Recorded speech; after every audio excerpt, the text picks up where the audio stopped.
Eso es una vieja discusión que no está restringida a algunos gobiernos ni a gobiernos nuestros. Esa es una discusión en el norte, en todos los gobiernos del norte y en toda la teoría económica y en la historia del pensamiento económico. Es decir, si lo digo de otra forma, la deflación siempre ha sido mucho más dolorosa, mucho más costosa que la inflación.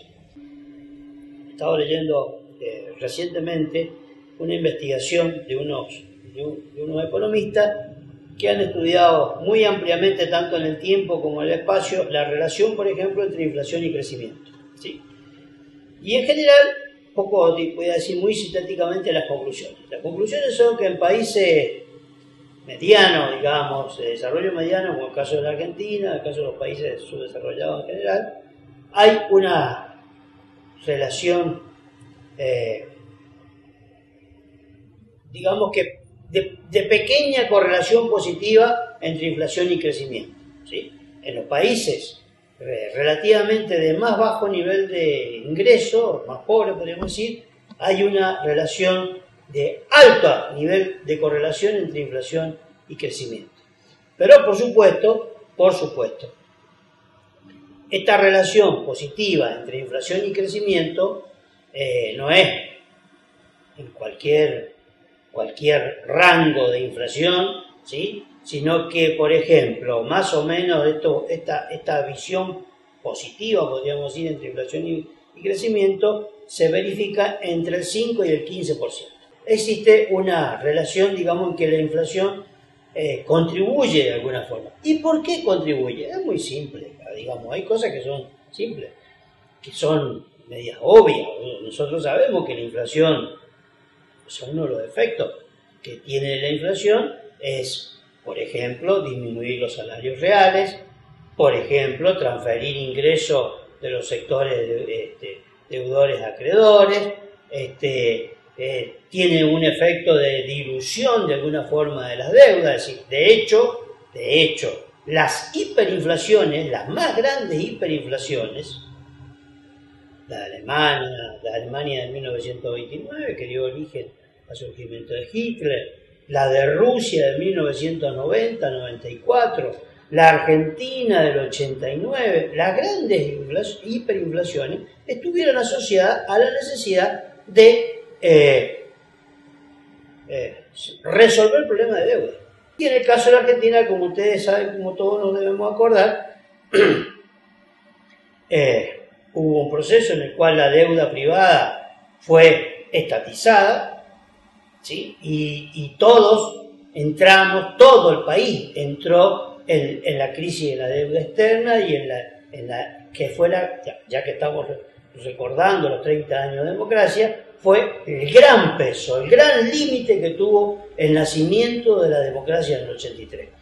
Hay una cosa clara en la mayor parte de los economistas, inclusive los monetaristas como Feldstein han aceptado que tasas del 0% de inflación y negativa son peores que algún grado de inflación, algún nivel pequeño, razonable de inflación, ¿sí?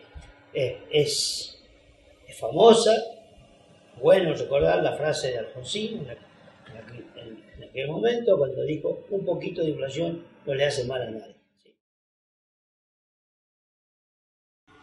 Me salgo de la teoría convencional, de la teoría académica que dije en el primer bloque, que era lo que tenía que ver con achacarle al Estado y fundamentalmente a la deuda y a la moneda y a la emisión monetaria la causa de la inflación, y nos vamos a lo que constituye, como dije al principio, la esencia y uno de los hallazgos más importantes del pensamiento latinoamericano desde la década de los 50, lo que se denomina el estructuralismo latinoamericano, y un aporte a la teoría económica internacional que está más o menos unánimemente reconocido, que es la concepción de que la inflación está asociada a la puja distributiva. Es el conflicto justamente para apropiarse de los ingresos, fundamentalmente entre el sector del capital, entre el sector de los beneficios empresarios y el sector trabajador en la defensa de su salario. Por supuesto que esta causa, digamos, de la inflación asociada a la puja distributiva se ha visto bien claramente en este último periodo, así como a las paritarias se le van respondiendo con incrementos de precios, o se va tratando de limitar las paritarias, etcétera, etcétera. Esta relación entre inflación y puja distributiva, evidentemente que es distinto en países con diferentes estructuras económicas y sociales. El caso de la Argentina ha sido muy claro en toda la historia, sobre todo de los 50 en adelante, excepto justamente la dictadura que vino a poner un freno a esta cuestión, y el proceso de la convertibilidad, que también encontró otra forma de resolver este conflicto. Pero ¿por qué en la Argentina era muy importante? Y porque la Argentina tenía estructuras sociales muy consolidadas, que en otros países latinoamericanos no es tan fuerte, digamos. Sindicatos fuertemente vertebrados, representaciones empresarias fuertemente organizadas, sectores, digamos, económicos bien consolidados, cosa que